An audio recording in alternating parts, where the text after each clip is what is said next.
This is not, needless to say, the original story behind Snow White's name. In the original fairy tale, she is named Snow White because she has white skin. And that is what the name refers to. She has skin as white as snow. That's why she's named Snow White. Hollywood has officially turned its back on Rachel Zegler. Once seen as bold and promising, she's now at the center of backlash, and it's all self-inflicted. Her big break? Disney's live-action Snow White. It was supposed to make her a star. Instead, it's become her downfall. The industry's whispering louder than ever, she'll never work again. It all started in June 2021 when Disney cast Rachel, a proud Latina, as Snow White. The internet exploded. Critics pointed out the original character had skin as white as snow, and Rachel didn't fit the mold. But Rachel wasn't having it. She clapped back, saying Snow White was loved worldwide, especially in Spanish-speaking cultures. She wasn't erasing the past, she was reimagining it. And just when things were beginning to settle, the drama leveled up. Turns out Rachel wasn't the only Latina considered for the role. Another actress, Renata Vaca, was right there with her in the final two. According to Renata, the casting call wasn't even restricted by race or appearance. Disney was just hunting for someone who could belt a princess song and radiate magic. In the end, Rachel got the role.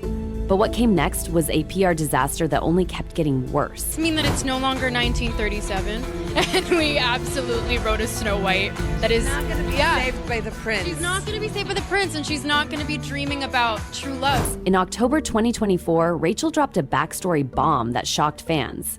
She revealed that in her version of Snow White, the name didn't come from her appearance at all. Nope. It was because her character and her parents survived a brutal snowstorm. The name Snow White was a symbol of her survival. Focus on her love story with a guy who literally stalks her. Weird. So we didn't do that this time. And according to Rachel, this twist wasn't random. It was inspired by a lesser-known version of the fairy tale. Bold, yes, but that wasn't the part that turned the tide.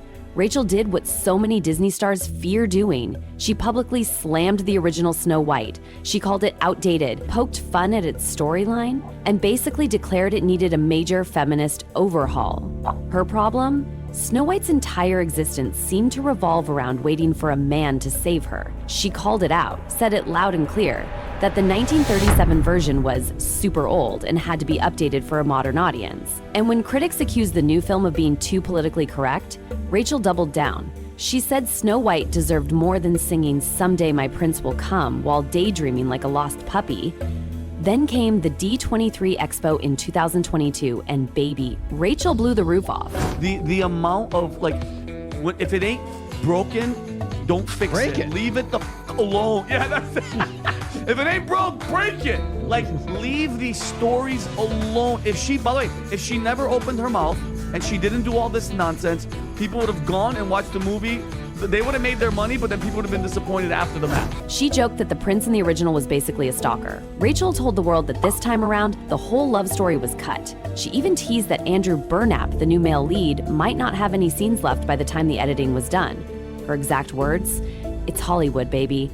The internet lost its mind. Some fans cheered, others called her disrespectful. The accusations flew, calling her a girl boss cliche, a woke warrior, and a disrespectful rookie who dared to insult Disney's first princess. Even branding experts started weighing in. One strategist, Ashton Stein, blasted Rachel for sounding completely untrained. He said she clearly hadn't been through proper media training, and it showed.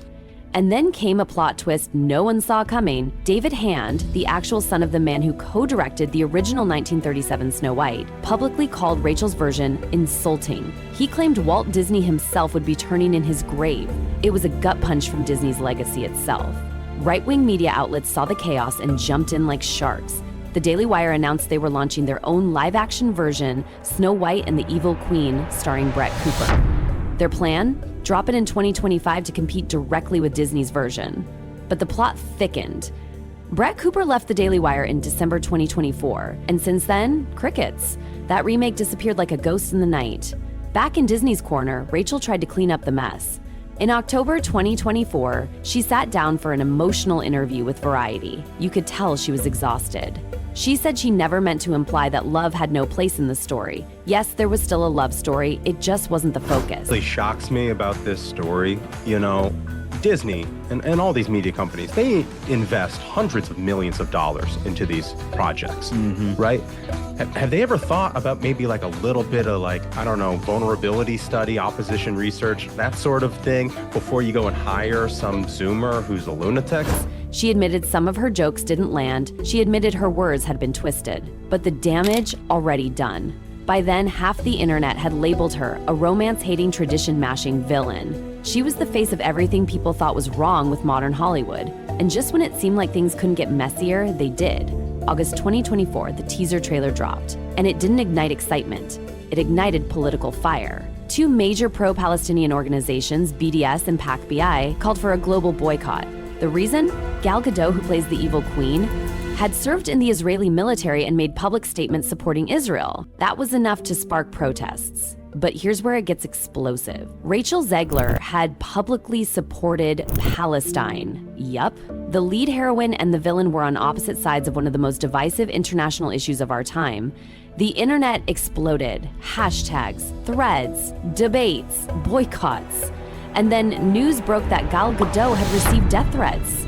Disney had to boost her security immediately. The situation was no longer just drama, it was dangerous. And yet, despite the war of ideologies online, behind the scenes, Rachel and Gal were all smiles at the premiere. No drama, no tension, just two actresses staying professional while the world tried to tear them apart.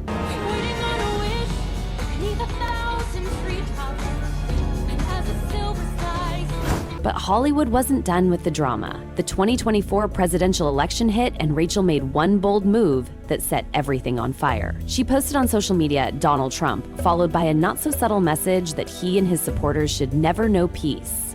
The conservative crowd? Livid. Another wave of boycotts hit. Social media turned on her again. She tried to walk it back, issued a public apology, said she didn't mean harm, but come on, the internet never forgets. And while political fires raged, another scandal was quietly bubbling under the surface.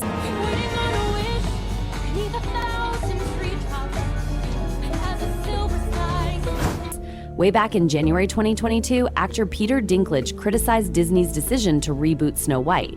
He called it backward and outdated. That comment didn't sit well with the dwarfism community. Disney promised they were doing better, that they'd consult with the community and avoid old stereotypes.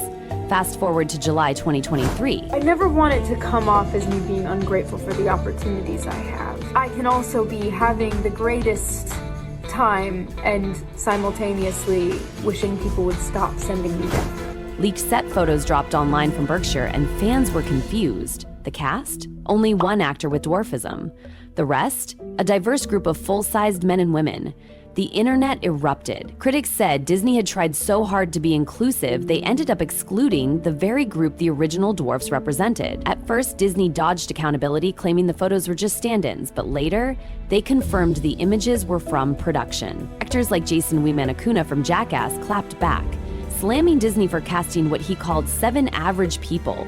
Dylan Hornswoggle Postal echoed that and even called out Peter Dinklage for starting the mess that ended up costing real jobs for actors with dwarfism. And the final nail in the coffin? In October 2023, Disney gave fans their first official look at the 7 dwarfs. But there was a catch. They were fully CGI. Gone were the real actors, gone was representation. What remained was pixels. And not even the word dwarfs was used. Disney removed the term entirely from marketing. The message? Clear. The studio had no idea how to handle any of it. And critics? They noticed. All the drama, the outrage, the chaos, and Disney still thought they could survive it. But when Snow White finally hit theaters, the numbers told the real story. And with Disney, you know the famous phrase, go woke, go broke? Right now, Disney, their big blockbuster movie has plummeted. Rotten Tomatoes gave it a dismal 40% approval. Metacritic wasn't kinder, 50 out of 100. Not terrible, just forgettable. And in Hollywood, that's worse than a flop. Critics were split. Some called it a confused mess, others a dull rehash. Nicholas Barber said it had no direction. Dan Rubin called it lazy. Amy Nicholson called it a cultural identity crisis in motion. Roger Ebertcom said it lacked sweetness. The Guardian called it exhaustingly awful. And the New York Post? brutal, lifeless, awkward, instantly forgettable. Even Rachel's defenders couldn't ignore the disaster. Sure, she tried to carry the film, but no one could save it. And with that, it wasn't just the movie that flopped, Rachel Zegler did too. What was once bold confidence is now seen as arrogance. What was once a rising star, now viewed as a PR liability. Insiders are saying she's too risky. Studios don't want the headlines, the baggage, or the backlash. She had it all. The Disney crown, a breakout role in West Side Story, and the promise of a fairy tale career. But now, she's the face of controversy. Boycotts, political outrage, legacy criticism, community backlash. She didn't just spark a scandal, she became this. And unless some miracle PR comeback happens, this might be the end of her fairy tale. Because in Hollywood, not everyone gets a second chance. Sometimes the mirror doesn't say, "You're the fairest." It says, "Your time is up." It says, "Your time